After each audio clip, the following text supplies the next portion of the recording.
Dome Sports Talk worldwide with some news from the NBA. So y'all check this out.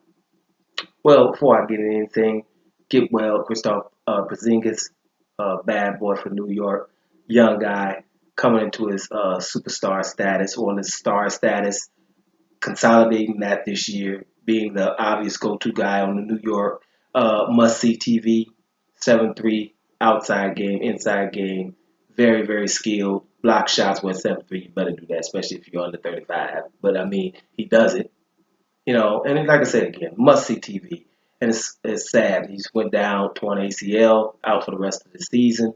Not only bad for New York Knicks and their fans, bad for NBA watchers. Anybody likes the NBA, even if you like New York Knicks or not, you're gonna like you some Porzingis and you're gonna tune in to see what he's doing. All right, so get well. Hope he comes back anywhere close to what he's been. He's young. Most of these young people they heal, they're like superheroes. He'll be fine. So get well soon. But I think one of the biggest things of last night's games has to be the fact that Golden State Warriors lost in Golden State to OKC. Oklahoma City Thunder took it to them, beat them by about over 20 points or something like 20 points. Forgot the final score. Does not matter. OKC dominated this game. Not early, but they kept pulling away. You thought Golden State might get a little bit close. They got to within 12 at once, but they were able to be held off by OKC. Now, I'm going to give y'all 10 quick reasons why that was a huge win for OKC and a huge loss for Golden State. 10 quick reasons. One would be Golden State had everybody. It's not like, somebody was missing. The top four was there, their big four. You know what I mean? Draymond Green, Durant, Klay Thompson, Steph Curry. Everybody's there. Julia's in the lineup. Got his backups. The bench is there. Livingston, Iguodala. So everyone was there. So you don't have that. That's one reason that was big. Number two, game was important for everybody. Everybody knows this was a big-time game. These are rivals.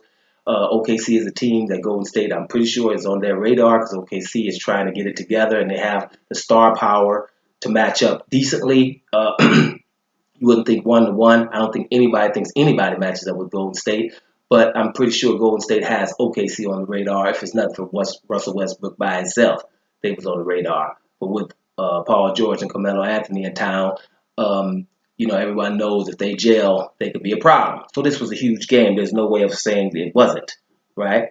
And third reason, and this is important right about the trade deadline, on both of these teams, there's no impending trades going. There's no one that you think is going to be traded before the trade deadline, right? So this game is going to be like this in 3 or 4 weeks. It's not like somebody's going to be gone in the next 24 hours.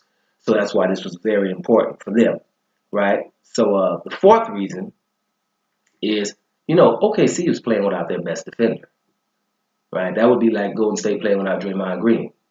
They're playing without Roberson, and Roberson is their best defender. And you know that because he don't have any offense whatsoever. He's out there to defend the best man on the other team every single night, right? And he is their stabilizer in the defense. He's gone for the year. So they're having to shift. They got Paul George doing that. Paul George is definitely an awesome defender. And, but he's got to play both ways. Robinson don't have to do nothing but worry about defense. So they are really being able to do that and, bringing people in like Justus, Ferguson, doing their thing. But it's not easy to do when the main guy goes down. That's 4 reasons. 5, they played without Carmelo Anthony.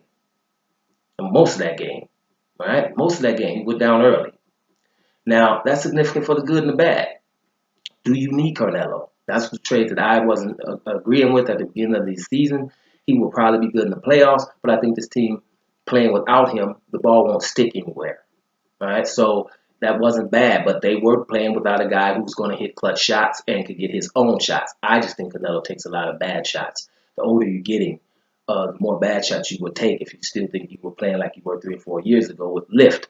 Therefore, you're going to have to extend your passing game and pass willingly and early. You know, Canelo takes a lot of bad shots. So if I was coaching him, I would say, listen, get your bad shots a game down to 1 or 2. Can't have 5 of them. This is not New York. You know, you're not needed as a third option to take a lot of bad shots, right? So, but they played without him as well. So that's 5 reasons right there. Number 6, OKC's concept against this Golden State team. The concept, it is working, all right? That's basically, y'all gonna beat us, you're gonna beat us shooting 2s.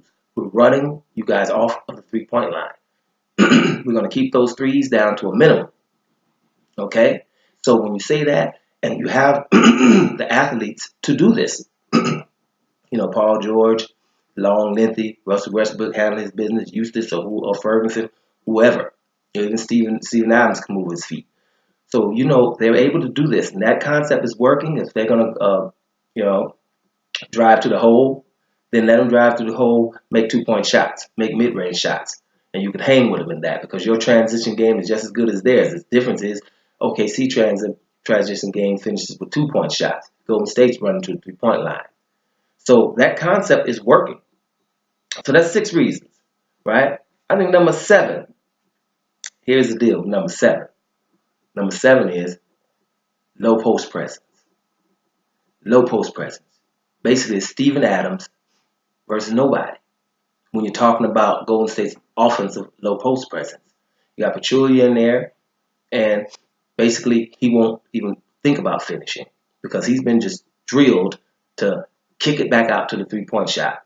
All right, so there's no low post presence. When OKC needs a basket, they clear it out, give it to Steven Adams, and he's going to go one-on-one against somebody, which is good to see. And I'm happy to see a team that still believes in that because a high percentage shot, and we're trying to make these type of centers extinct, got them all standing by the 3-point line.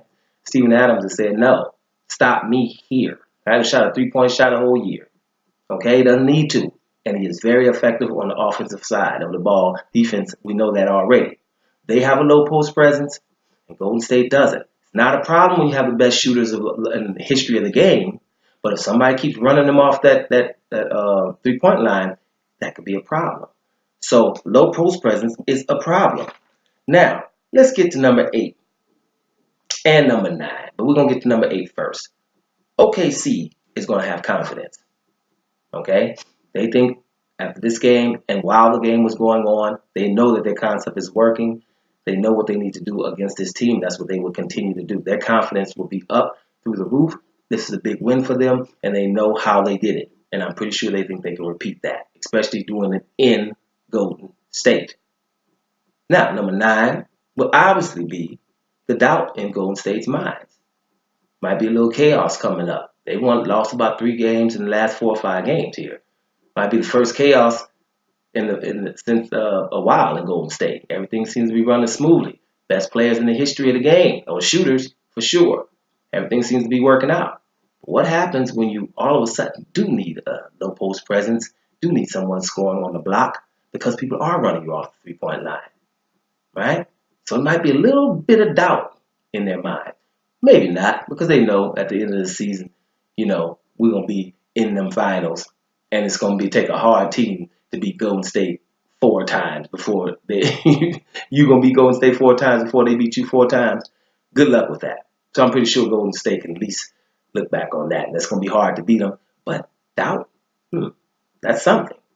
Now, number 10, and that's very important for OKC, is you want Paul George to stay in OKC, he's going to have to believe they have a shot against Golden State. Golden State is a measuring stick here.